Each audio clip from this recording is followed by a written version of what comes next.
says no. Oh. Yeah. So. Yeah. Should be fine. Yeah, slide up. There's a switch you slide up. I don't want to do it right here because it might get mad. Slide it up. I watched this online yesterday. Last week. Yeah. But you were in a really pretty dress, and I like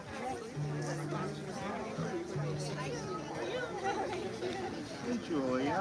Good morning. Any better than I did last week. Oh. Yeah. It's How are ya? Good, how are you? Good. Silver slippers.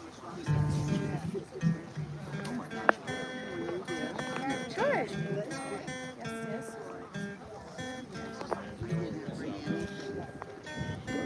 That's alright. If everyone brought something, we'd be here until 2 o'clock. At least 2 o'clock tomorrow. I like what's there. I brought something. Did you? If we start running out of time, I'll pop up. Good morning. Good morning. Hey, Susan. Welcome to this place of peace, justice, and hope.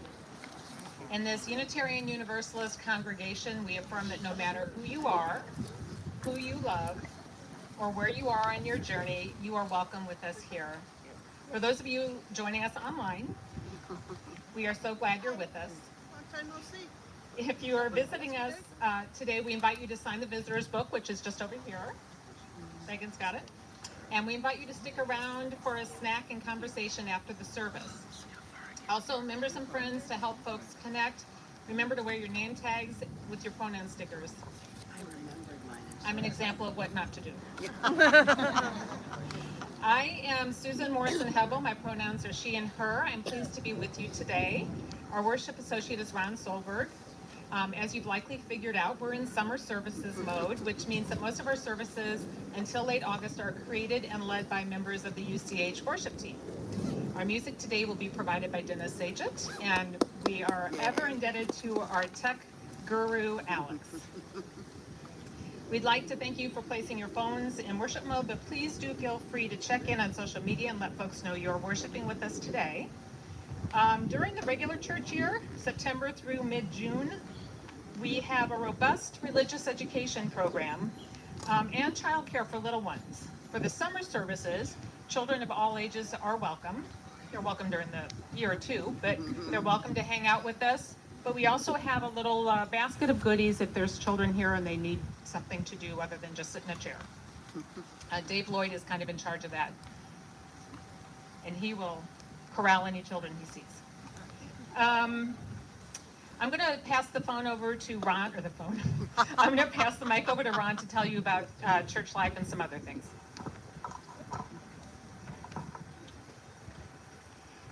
There's always a lot going on around the church, and you can read all about it in News and Notes, our weekly newsletter, which arrives in your inbox every Friday. And if you'd like to receive News and Notes, stop by the welcome table back in the corner here, and put your name in and your email, and you'll get that News and Notes. This is a special acknowledgement. We acknowledge that we in the western suburbs inhabit areas that are traditional territories of the indigenous peoples, including the Kickapoo, the Peoria, the Kaskaskia, the Potawatomi, and others. As people trying to live into a more just world, we have a broad responsibility to acknowledge the history and legacy of colonialisms, the harm done to Native peoples, and also work to repair that harm.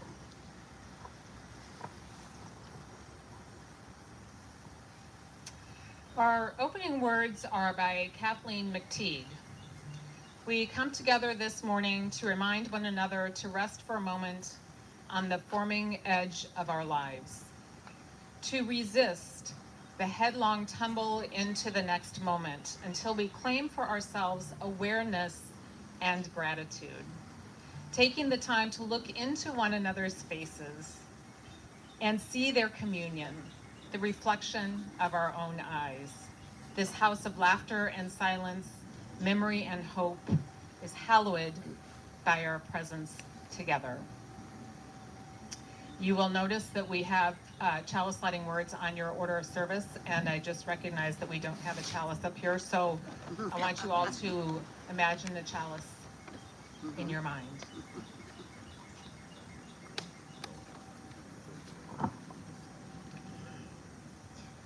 We are a people of memory. As inheritors of our ancestors' legacy, we hold their stories tenderly, gleaning wisdom from diverse journeys, united in hope for the future.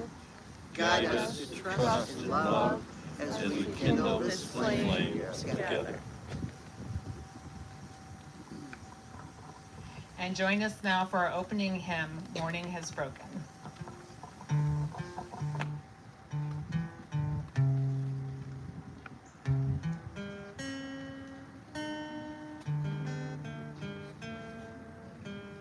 Blackbird spoken like the first bird.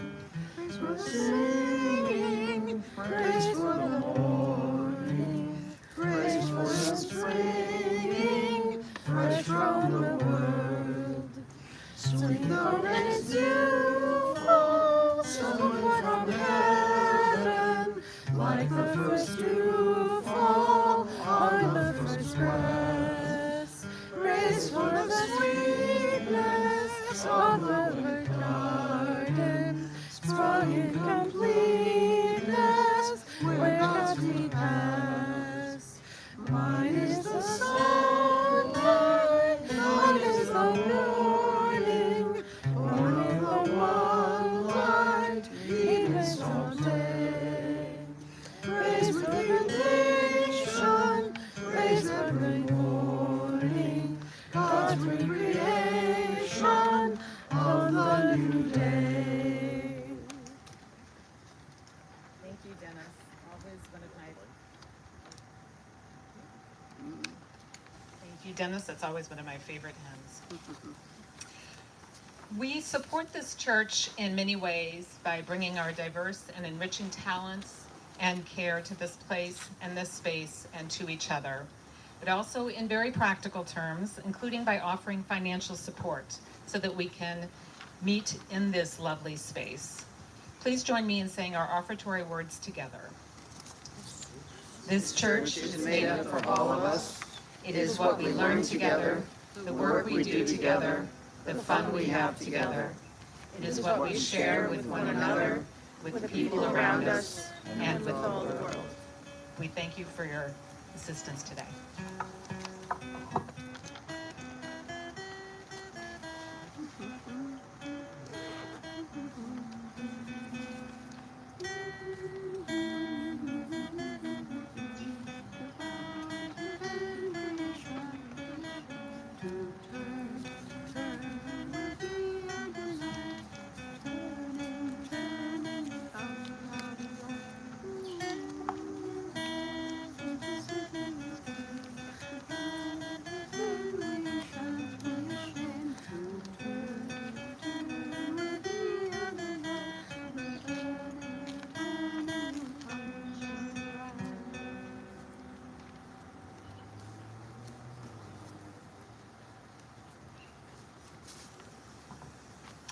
We thank you for your generosity.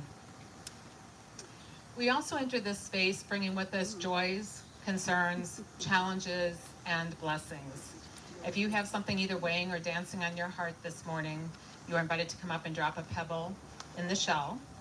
If you wish, you can say a name or a word or a short phrase to share your intention. Pebbles may also be dropped in silence. And I'm going to do the first one in celebration of a dear friend of mine who was recently discharged from long-term residential care for depression. She's doing very well now.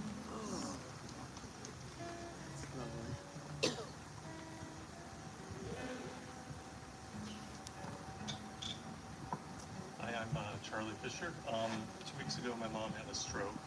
So my brothers and I have been coming from all all over and working with her. She's in rehab right now, so just looking for as best recovery as she can have.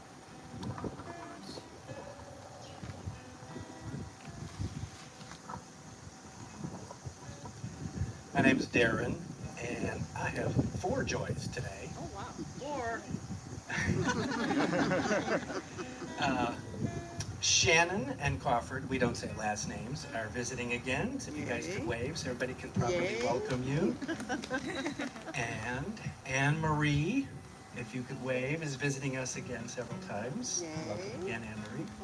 And Max Potoff is here today. Since he's a member a long time, we can say his last name. And Aaron, whose last name I didn't catch, is visiting today. And I got everybody's approval to welcome them.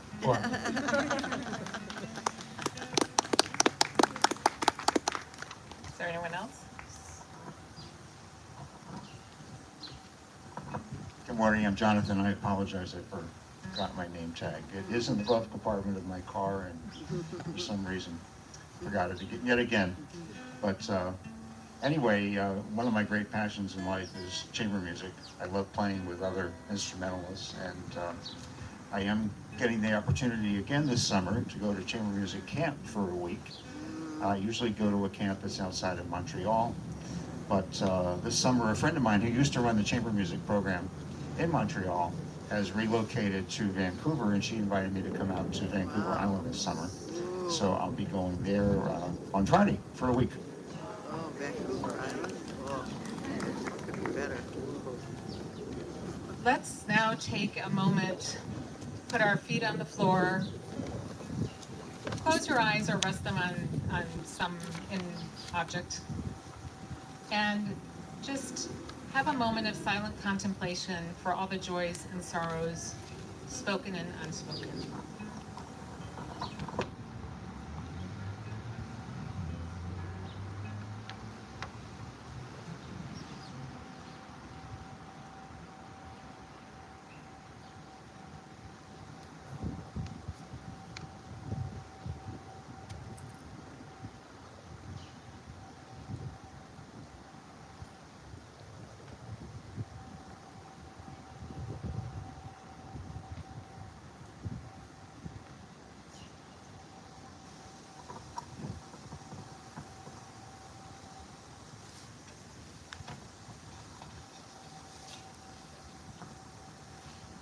More than a century ago, in 1913,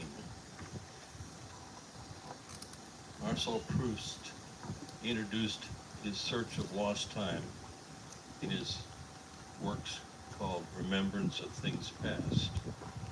And this was his introductory thought. Many years had elapsed during which nothing of Cambrai, see what was compromised comprised in the theater and drama of my going to bed there, had any existence for me. But when one day in winter, as I came home, my mother, seeing that I was cold, offered me some tea, a thing that I did not ordinarily take. I declined at first, and then for no particular reason, changed my mind. She set out for one of those short, plump little cakes called Petite Madeleines.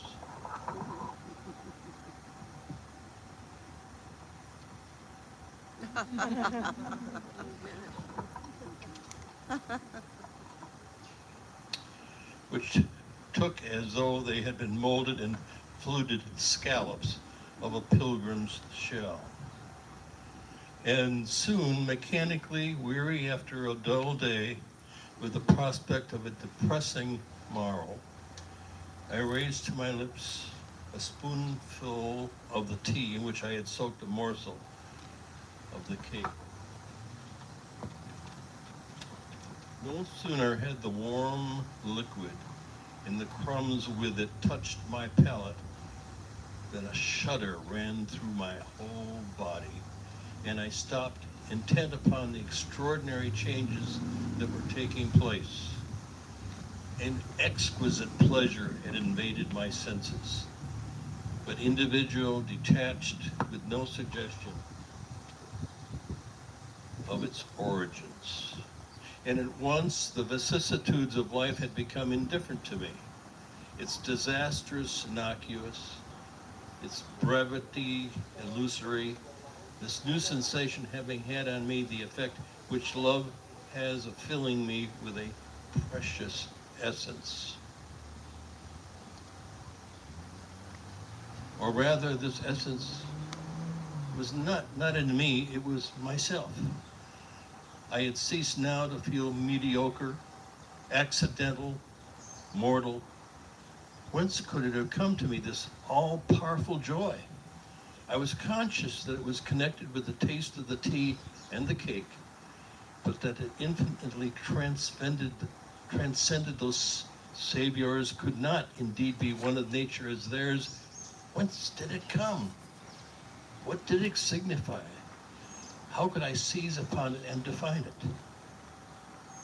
And suddenly, the memory revealed itself. The taste of that little piece of Madeline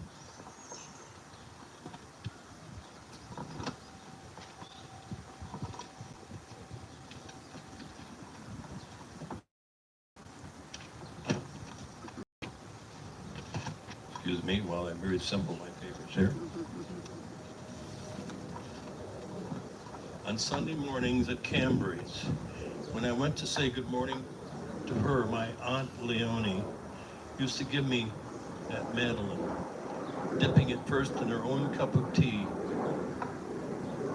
The sight of the little Madeline had recalled nothing to my mind before I tasted it, and all from that cup of tea.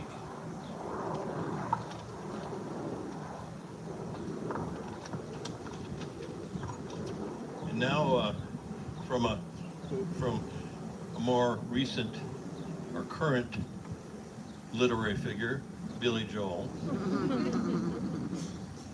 As long as there are memories, yesterdays remain.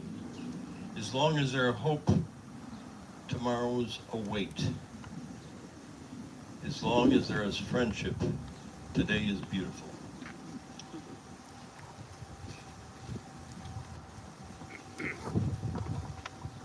With that, I toast you, my friend.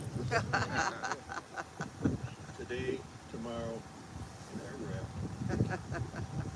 You're good. In the Madeline. Thank you, Ron. So, Mr. Rogers famously said, I'm sure some of you have heard this, frankly, there isn't anyone you couldn't learn to love once you've heard their story. And I think the story of how Daryl Davis acquired an extensive collection of Ku Klux Klan robes exemplifies Mr. Rogers' point beautifully. Davis's story is long and compelling, and I encourage you to seek it out. I'm happy to share sources with you after the service. But here's the short version. Davis is an African-American blues musician who over the past 25 years has befriended members of the Ku Klux Klan. Davis said that he would often connect with these men over music. And as they got to know each other, in his words, the Klansmen would come to realize that their own hate and that the principles of the KKK may be misguided. Since Davis started talking with these Klan members, over 200 of them have given up their Klan robes to him. Wow. So the story flips the script, doesn't it? Sorry. These distinct artifacts that by their very existence represent hate, intolerance, violence, specifically toward African Americans like Davis, now hang in the home of this 66-year-old black man, symbolizing instead the immense possibility for change, connection, and love in the human heart. I know we don't all have collections quite as traumatic as Davis's, but most of us do have things that are important to us for any number of reasons. Now, certainly, we know rationally that in the end, things don't matter. We know rationally that we don't need symbols to shore up our identities. that a house full of tchotchkes can become a burden, that accumulation of stuff can distract us from who or what is really important in life, that material possessions may even lead us to misunderstand the relationship between our public selves and our true selves. We know rationally that we are born with nothing and then we acquire a bunch of stuff, but then when we die, we can't take it with us. And yet, we're human beings, flawed, vulnerable, curious, beautiful, ambitious, magnanimous, perplexing human beings. And we need and want things. Things to keep us safe, to keep us warm, to sustain us, to bring us joy or aesthetic appreciation, to help us navigate the world in practical and in emotionally complex ways. And some of these things, like the robes Davis has collected, become for us more than the thing itself. Psychologists who study the relationship people have with their material things essentially agree that some personal possessions serve as what they call identity markers. In other words, these things matter to us because the meaning attached to them matters to us. They often serve as reflections or affirmations of one's personal identity and values, like those robes at first suggested a hateful identity, but then a loving identity. They may provide a bridge to the past, offering comfort and even motivation as we move into the future. Or they may symbolize deep, often difficult to articulate emotions, as well as rich connections to personal and family and cultural history. All valuable attributes, particularly when we face a major life transition or when we may feel most vulnerable, unmoored, or disconnected. Antoine de Saint-Exupéry's Little Prince learns in his journey that what is essential is invisible to the eye. But sometimes the physical thing can remind us in concrete terms of what is essential. As the reading Ron shared suggested, the thing itself may take on almost mystical qualities, qualities not present until much later in life, well after it is worn and tattered and perhaps no longer of use. That's when the souvenir, and I love this word souvenir, it comes from the French verb for the act of remembering. That's when the souvenir works its magic, evoking memory or emotion or a sense of connection otherwise buried or forgotten. Importantly, the items most significant to us are often the things that would not make the highlight reel of the Antiques Roadshow or a similar PBS series that Jeff and I recommend called Legacy List. Look it up. But as we see in these programs and others like them, artifacts that have become meaningful for someone serve the even more powerful purpose of becoming prompts for storytelling so that others may see and appreciate their symbolic meaning. Therefore, connecting us and our stories with those we love and also perhaps with those we barely know. Think about it. Isn't this why we go to museums? To look at things that tell the story of previous generations, of unknown cultures, of humanity's greatest triumphs and tragedies. The idea of exploring otherwise mundane things the idea of exploring how otherwise mundane things become personally meaningful has been on my mind for some time. In fact, for an assignment in a class I teach at Dominican University, I asked students to give a brief presentation inspired by some artifact, something that symbolizes heroism shown by someone they love. One young man brought in a well-used basketball and talked about a coach who became a mentor. Another student brought a threadbare blanket in which his parents had wrapped him as an infant when they made the long trek from Mexico to the United States. And one young lady brought an Alcoholics Anonymous sobriety coin that belonged to her favorite aunt. You don't know any of these people, but because of these artifacts, you know a little something about each one of them now, don't you? Something about their family history, something about their values, perhaps something about their aspirations. And I suspect you feel, at the very least, some compassion for them. So we realize, too, that ultimately the thing itself is irrelevant without the story. It may inspire, for stories are meant to be shared. In the words of author Christina Baldwin, as long as we share our stories, as long as our stories reveal our strengths and vulnerabilities to each other, we reinvigorate our understanding and tolerance for the little quirks of personality that in other circumstances would drive us apart. And when we live in a family, a community, a country where we know each other's true stories, we remember our capacity to lean in and love each other into wholeness.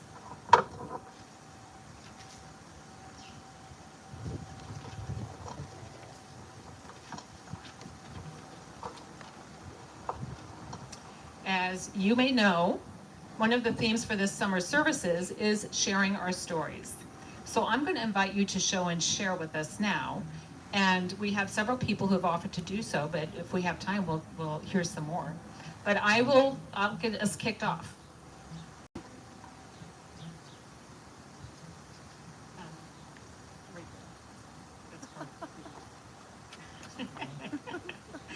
So I'm going to kick us off. You'll see I've got a stack of books over here, which should be no big surprise to anyone who knows me. These are books from my childhood. This is the one I want to show and share. You can see it's so well loved, I have to put it in plastic now. This book, which is titled Children of Many Lands, used to be on my mother's bookshelf when she was a child. It was published in 1936. My mom was born in 1935. And she became a teacher, and she had this book in her classroom when she taught 4th grade. She went back to teaching when I was about 6 years old, and I would go into her classroom with her. I loved helping her, clean the chalkboards, and I really miss chalk and blackboards. I really do. I loved the smell in this old school where she taught, and even though it was probably full of toxic chemicals that the janitors used in the 1960s. I loved the patina of the wood floors, but what I loved most was going through her bookshelves, and while she was grading or preparing for classes, I would read books, and this is the one I read the most. So when she retired, she gave it to me, and I've shared it with my children. But the title says it all. I mean, I was a privileged white girl in a fairly small town in the Midwest. And this book, The Children of Many Lands, told stories of children from all around the world. And I loved them all. I wanted to play with them all. I wanted to meet them all. I wanted to go to their houses. I really wanted little Wilhelmina's wooden shoes. They seemed so interesting to me. And I, in retrospect, realized that this book planted the seed in me to appreciate cultures, to want to travel. And it also probably, because I spent so many hours in my mother's classroom, gave me a deep-seated appreciation for educators and the dedication that is required for being an educator. And I am an educator. So that's my show and tell. We've got several other people who have offered to help to share with us. And so I'm going to invite up Darren. When you come up, it might be easiest if you come through this way, by the way. Oh. Okay, so I thought stand like an Antiques Roadshow.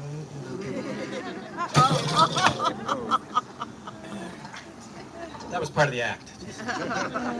So, what does this look like to you? A trumpet. No, silver. It looks like a Neither. cornet. But it's only got 2 This valves. is a bugle. Oh, it's Yeah. beautiful. Yeah. The difference is this one happens to have 2 valves, valves. which of course the original bugles had none. So you really had to know how to play it. A bugle has a louder sound because the bell is almost this full length, where a trumpet, the bell of the horn doesn't start until about here. So I played a version of a bugle in a drum and bugle corps in the 80s. So I've been hanging on to this for 40 years. A couple years ago, I thought, what am I going to do with it? I'm going to sell it. I thought it would bring in some money. It's a dynasty, the best bugle actually this was from the 70s, but I played it in the 80s. So I learned from Susan's speech that this is an identity marker for me. Because I was this mealy-mouthed little senior in high school, not knowing what I was going to do for the summer. And I got stricken with drum corps fever, so I went. It was a real eye-opening experience because I figured, oh, I'll go to this weekend-long practice and we'll stay in hotels. No, it was military-oriented, so, and we didn't have cots even. We slept on the floor of gymnasiums, about 100 of us, co-ed, 16 to 21-year-olds. It was just a mess, but it became my lifestyle for 3 years, and it was transformative for me. I came out of it having lost about 40 pounds, which maybe I need to march again. And it just really opened my eyes to how to be with people and cooperate and learn and not be such a creature of comfort. So I'm still that way somewhat now. I do like a hotel when I go traveling. But, so this is my identity marker. I'm going to keep it, and then my kids can deal with it. Thanks, Darren. Pat, where's Pat Glove? Pat brought a quilt from home. I need you. Oh, she's got her own very own Vanna mic here.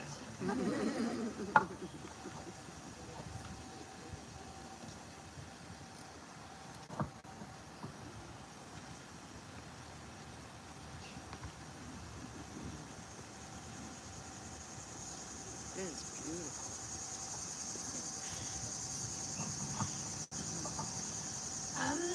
We lived in New York City, and my mom lived in Evergreen Park, and she would visit us by train with her grandson, our nephew, every spring. Mom was a quilter, and one year she came and she loved this one quilting magazine. She loved this quilting magazine, and she wanted to meet the editor. So she said, Joe, why don't you pick out a design? So Joe picked out a design. We all went to the warehouse where she got to meet the editor, which was one of her thrills of her lifetime. And Joe picked out the colors, and then she took it back. The next year she came, this 5'3" little lady and a 10-year-old boy. I don't know how they lugged this on the train and off, but they did. So the little boy is 50 now, mom's long gone, but when I sleep under the quilt, she's with me. Aww. Beautiful. That's beautiful. I'm going to give the microphone to Carol. Do you want to come up, or do you want me to bring the microphone? Okay, I'm going to bring the microphone to Carol. And Dave Potoff, I'm going to ask you to make your way this way to go next.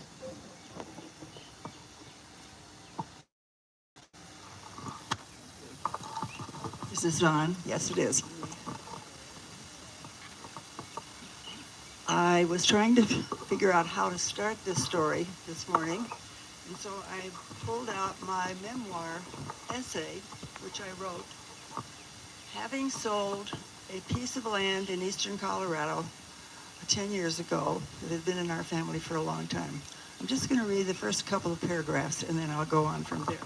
I do have pictures here if somebody wants to see it afterwards. Kendrick, Colorado is a ghost town now, but it was once the postal address for my maternal grandparents who lived out on the dry plains about 40 miles east of Colorado Springs. I was almost 4 in 1937 when I was taken out there to stay with Grandma and Grandpa Bradley because my mother was having a difficult second pregnancy. I'd been to the farm before, but not to stay. Dad drove me, and after navigating the soft and sandy roads for what seemed a long time, we pulled up to the low, dilapidated, wood-shingled, flat-roofed house where my grandparents were waiting. I could see the turkeys running loose and the 2 dogs. As soon as the car door opened, Bromo jumped on me. He was always friendly, and we were pals. After Dad visited and drove away, I had a funny feeling, knowing that I was staying for the first time and not knowing quite what to expect. This land had come to my grandfather because in the 1920s, the government had sectioned off all of eastern Colorado, where there was very little settlement, Indian lands, and put them up for homesteaders and others to buy.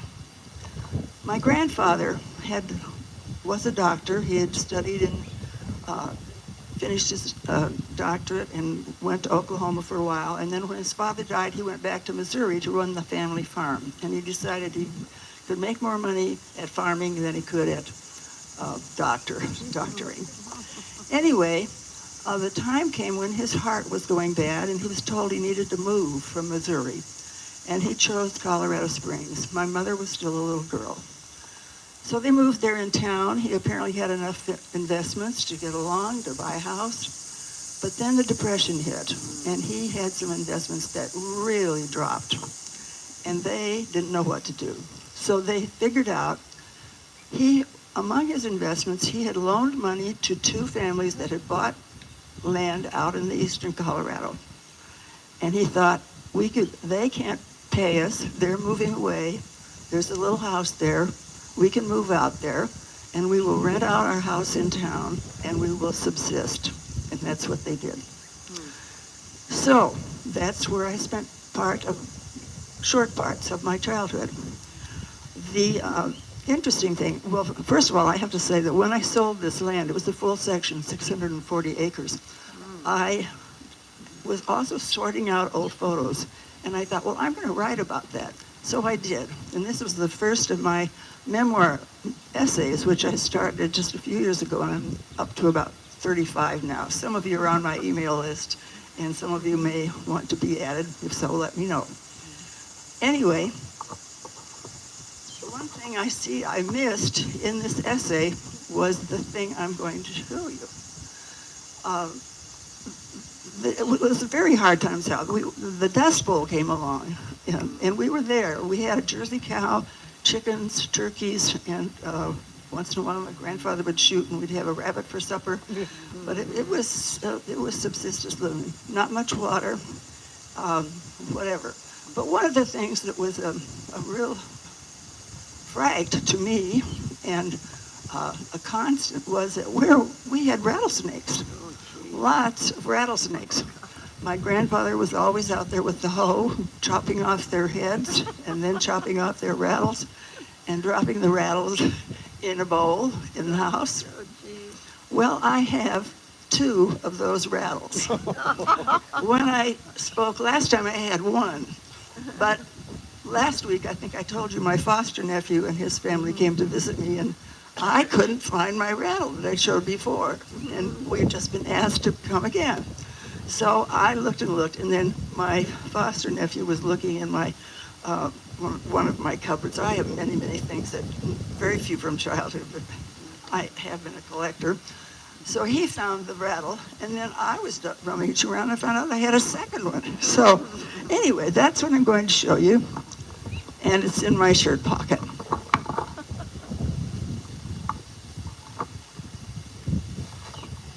This is a woman who carries a rattle in her shirt pocket, everyone.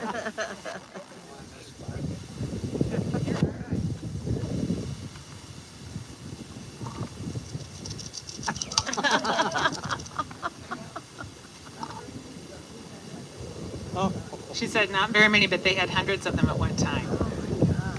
Thank you, Carol. So if you want to see the up close and personal, you can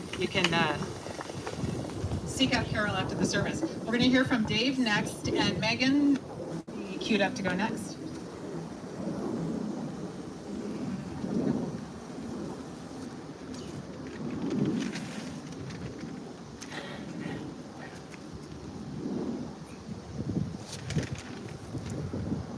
My name's Dave, and this is an oil portrait of my mother. And it was, I think she must have been about 23 when that was not painted, but it came from a photograph that my dad would carry in his wallet. And they were married, and right before World War II, then my dad got shipped over to France for the duration of the war. And he carried this picture of her, and at the end of the war, he was talking to a German prisoner of war, and they got talking about their families, and he showed a photograph, and the guy said, well, I can paint that. And so, Prisoner of war? yeah, this came from a German prisoner of war. Oh. And anyway, it hangs in our dining room now. My mother always wanted a dining room, never had one. So, There it is. so now she joins us for dinner. Thank you so much. Megan?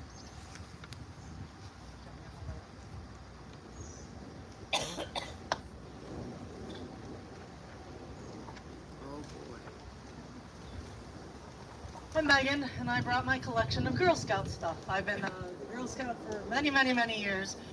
I started as a first grader and went all the way through 12th grade. Very few of us in high school that were Girl Scouts. There's about 3 of us that were in the troop together.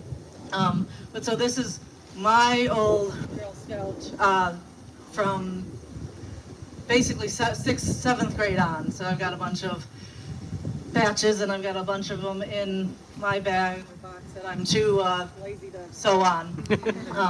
Then after high school, I became a leader to my sister Sharon's troop for a couple of years, and then after college, I moved down to Texas and became a leader for 6th, 7th, and 8th graders with a friend of mine down there. This was before I had kids. Came back up here, had Brianna.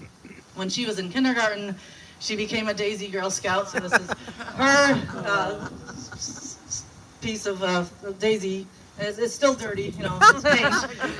And then I did brownies with her, so this is her brownie uniform, and this is about 1st grade and 2nd grade.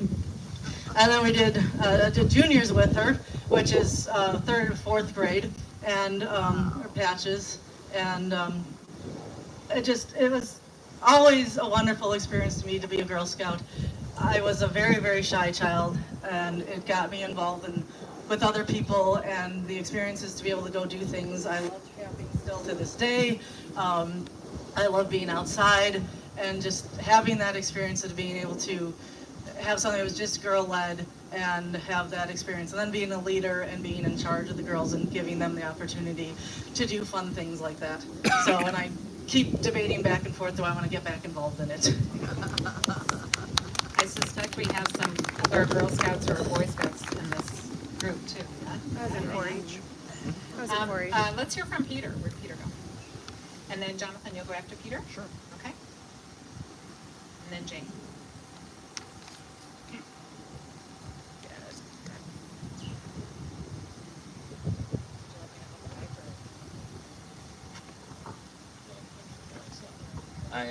I'm Peter, and my story is I retired some years ago, and I was looking for things to do, and I read this article in the Wall Street Journal about ventriloquism, and I would always have been interested in ventriloquism, but I had no idea how to do it. I thought it was a trick or, you know, something you were born with, and they talked about this course, so I sent away for the course, and I did the course, and to pass the course, you had to do a show in front of people. So I did a show with my first puppet, Dazzle Duck, and it worked great. And as an example, I bought getting into ventriloquism really had a big effect on my life. I started going to the Vent Convention, which is an experience in itself. It's in Kentucky, and hundreds of ventriloquists from all over the world come there, and a lot of goofy people. So at any rate, I brought one of my puppets, and ventriloquism's really made a big difference in my life. I never thought I'd be an entertainer of any kind. And let me introduce one of my puppets. Maybe you've already seen him.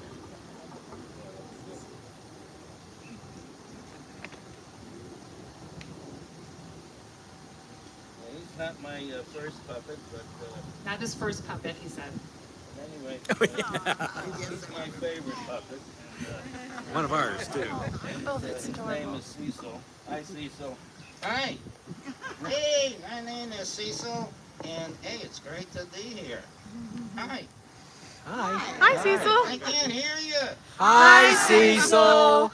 Now Cecil, the reason I like Cecil, and the reason he's my favorite puppet, he can do things that like Dazzle Duck couldn't do. Now one thing he can do, he can balance a ball, and I bought a ball.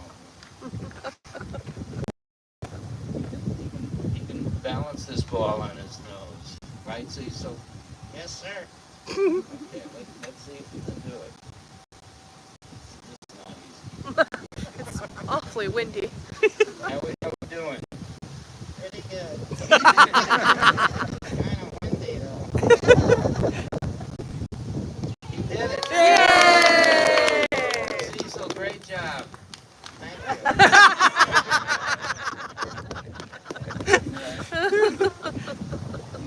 You can see why I like it. And another thing that he can do that my other puppets can't do, he can scrunch his face. So go ahead, Cecil, scrunch your face. Good job, Cecil. Oh, okay. Cecil. One. You're stuck? Well, maybe if I pull its tail.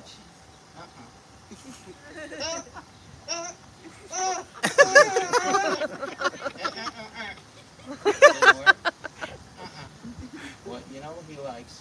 He loves sponge balls. And he can't resist a sponge ball. Right? I knew that would do it. All right, let's move on, okay, Cecil? Okay, and what else I like about Cecil is that Cecil. Cecil, you don't have any more balls, do you? No. All right, that's it. So anyway, you can tell that I have a lot of fun with Cecil. Are you done? Yeah. So Cecil has been my favorite puppet in any of the shows that I do. I usually. Oh, and I didn't mention this. That ventriloquism also got me involved in magic, because one of the hardest things in ventriloquism is coming up with material. So when I ran out of material, I got a magic trick and I filled it with magic tricks, and then I got involved with magic. Oh, you really got something going. and that became my show, to do half puppets and half magic. And is that about it, Cecil? Isn't that enough? So say goodbye, Cecil. Bye, Bye. Cecil. Bye, Cecil. Bye. That's my story. Great story.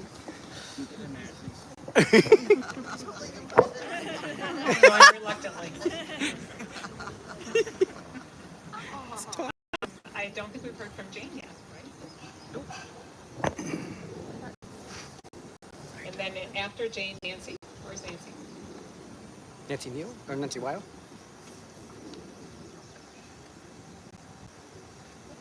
Pretty.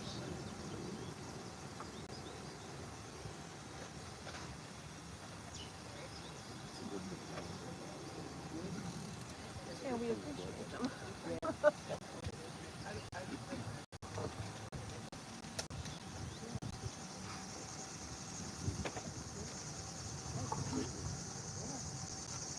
Okay. This little cup is from actually both the cups are from my pink luster collection. And I think it's already been said, I believe very strongly a collection is not about objects, it's about the journey.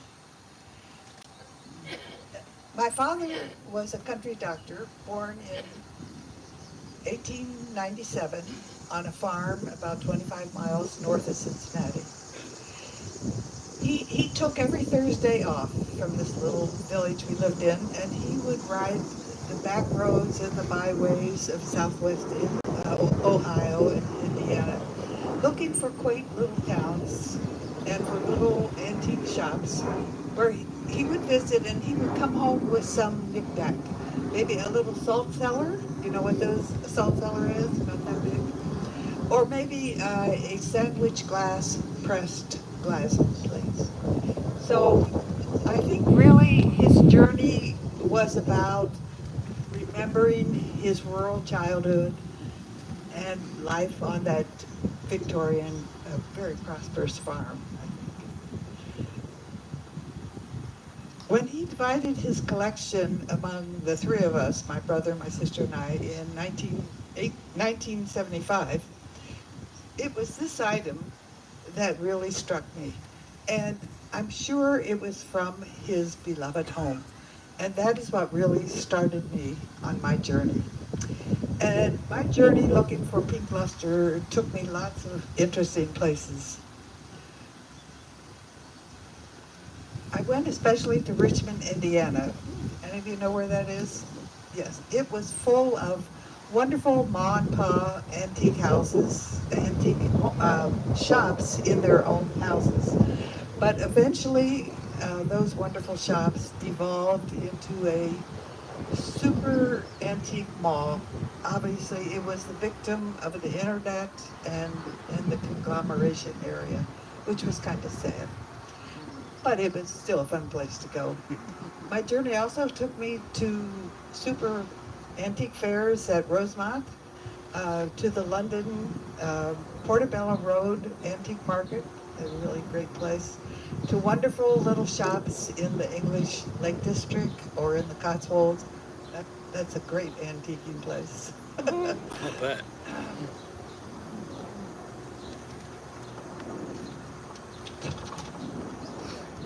So I just mentioned that pink luster is a kind of ceramic ware which has a metallic glaze over a metallic film over the glaze. And it was first made in English potteries in 1805. And its heyday was between 1810 and 1870 when all kinds of cottage ware and occasional larger decorative pieces were made. But it's always been very popular, but very rare. And some reproductions were made in the 1950s. And those, only generally those, have a name on them. So none of these original Sunderware or Lusterware have any marking on them. It was very much for the little cottage and the country people. So these cups just have many wonderful, beautiful memories for me. Okay, I think we still need to hear from Jonathan and Norma. Is there anybody else that?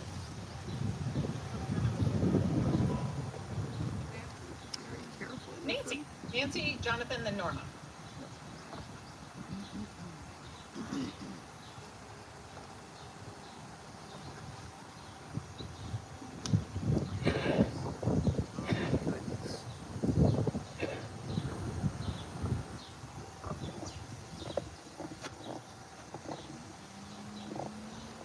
Hi.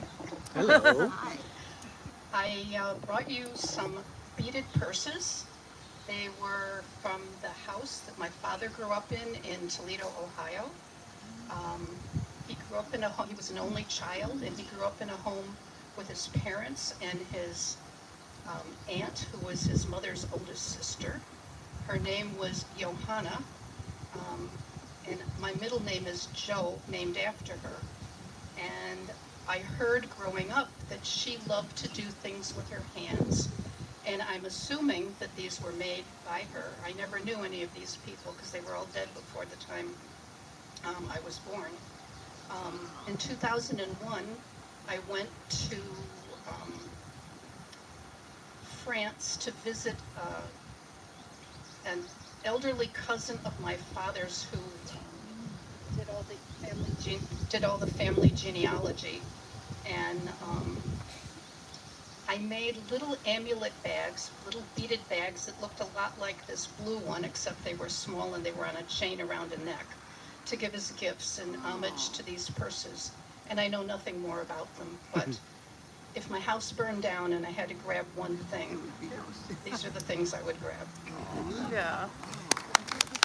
Thank you.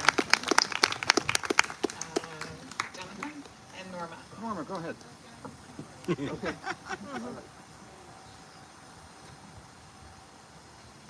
I was thinking of how to bring something here that was very precious to me, but at the same time wasn't too fragile. So this is what I came up with. Duct tape. think that's all of it. So anyway, I don't know how many of you know this about me, but I guess one of my personality characteristics is that it's very important to me that things work, and things working is more important to me sometimes than whether they look tacky or not. I've always thought that gray duct tape looked kind of like Frankenstein. Just reminded me of that, pasting something together. So I never really got into duct tape until about, was it about 15 years ago that colored duct tape started coming out? Yeah. And in fact, if you go to Walmart or to Home Depot today, I mean, they actually have racks of duct tape, you know, in different colors and everything. Well, I discovered that orange duct tape is really helpful when you're working outdoors, you know, when you have, you know, different clippers and rakes and things like that. You know, if you leave them on the lawn, sometimes they're just very hard to see. So if you wrap a little duct tape around the handles, you know, you never have to worry about not being able to find them. Red duct tape is very useful sometimes, you know, with around Christmas time when you have these beautiful red dishes and things and they get broken. Sometimes you can tape them from underneath and at least they're still presentable. Gift wrap. I have this chair that's been in my family since, it's a kitchen chair, it's been in the family since 1969, and it's a white metal frame and has just a very simple kind of blue seat with like a plastic cover on it. And well, you know, since 1969, that blue seat has been stood on and sat on, and it's starting to fray quite a bit. So what it has now is like lots of different blue duct tape stripes on it, but the color is remarkably similar to what was there. Green duct tape is really useful for outdoor furniture, you know, especially it adheres very well to plastic.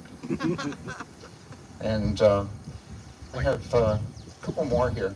In addition to liking chamber music, I'm also a piano teacher. And students are pretty hard on their sheet music. And it's very typically that, you know, after a couple weeks, the cover of it will come off. You know, it's held together by a flimsy staple. So what you can do is you can use duct tape to you know, on the inside of the sheet music to hold the cover a little bit better. This is my final one. I get very frustrated with things that don't work, as I mentioned, and one of them is Band-Aids. Just can never get a Band-Aid to stay on my finger. And so what I've actually resorted to, if I have a severe cut, is I'll actually wrap some of this duct tape on, because it's almost the same color as flesh. So, anyway, thank you.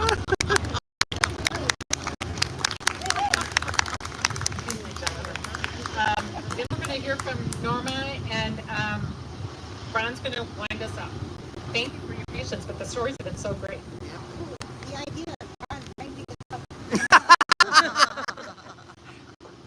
We'll try.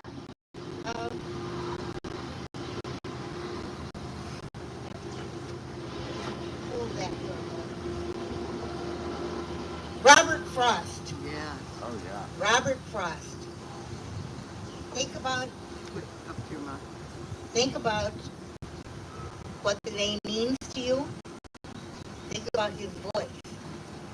If any of you have not heard Robert Frost read his own poetry, I'm sure you can Google it or do whatever. I used to have the great big record player thing that I would listen to.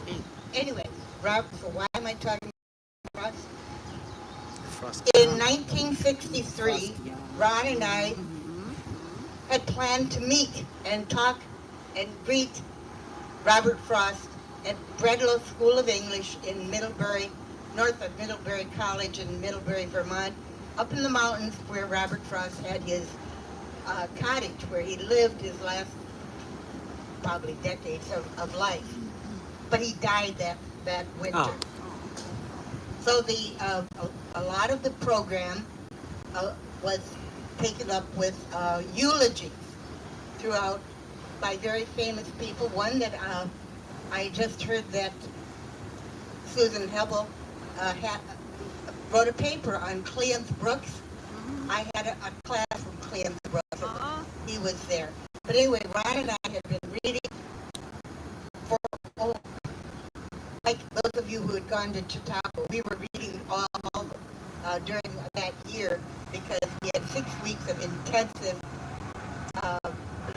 discussions and so forth with all these people. Let's close that.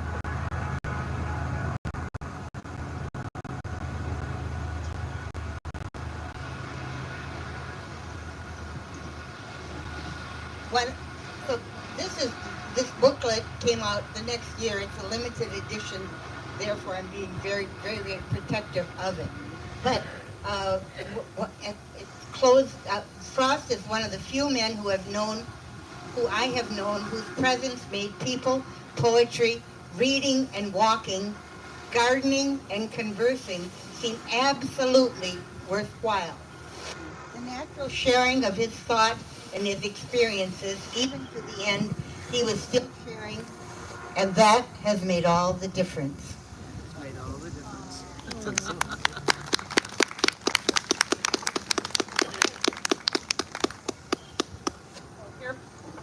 We'll hear from Ron now, and then we will hear a little song that you'll recognize from Dennis. One could do worse than be a swinger of birches. I don't know if you've heard Robert Frost do that, but we were actually at the Middlebury School where there were birches abundant, and that booklet was given out during the memorial service that they had for Frost while we were there, and dignitaries from all over the country came to join us. Wow. But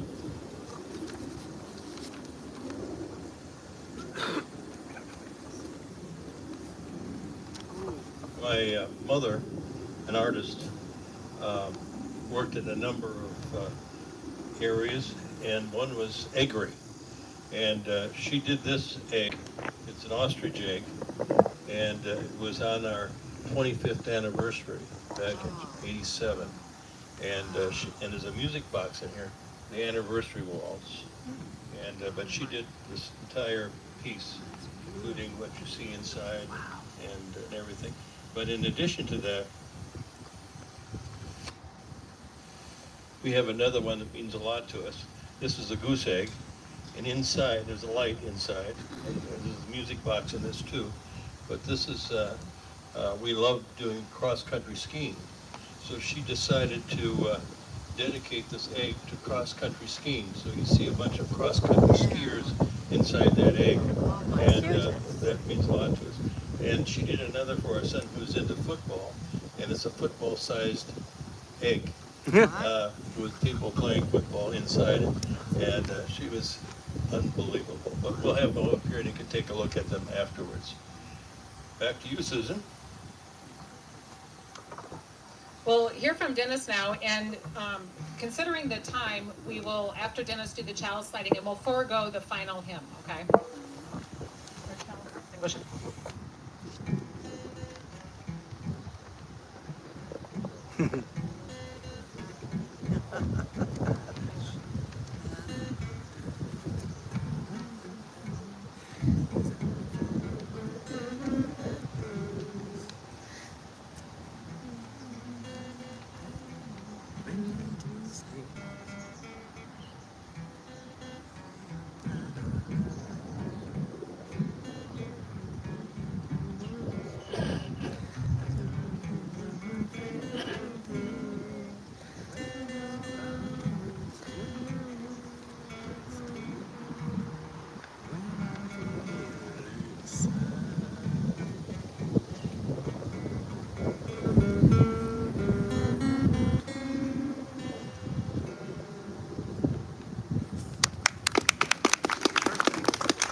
Thank you so much, Dennis. So close your eyes and imagine that glowing chalice in your head that you lit a little while ago. Although you can't close your eyes because you need to say the words with me. So imagine it while you're saying the words with me. We extinguish this flame, but not the light of its truth, the warmth of this community, nor the fire of our commitment. These we carry in our hearts and share with all the world. I want to thank everybody who brought something to share. It was wonderful. There's some marvelous stories. We'll keep the table up here populated if you'd like to come up and have a closer look at some of these things or share some more stories. Our closing words are by Richard Wagamasi, who's an Ojibwe author and journalist from the Wagasimung independent nations now known as Northwestern Ontario. Wagamasi says, all that we are is story. From the moment we are born to the time we continue on our spirit journey, we are involved in the creation of the story of our time here. It is what we arrive with. It is all we leave behind. We are not the things we accumulate. We are not the things we deem important. We are story, all of us. What comes to matter then is the creation of the best possible story we can while we're here. You, me, us, together. When we can do that and we take the time to share those stories with each other, we get bigger inside. We see each other. We recognize our kinship. We change the world one story at a time. Thank you.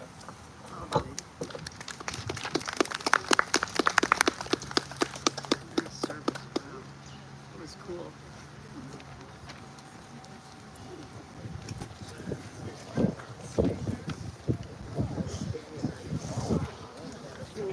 Well, that was interesting. Very nice. Be careful, Anita. Don't step on me.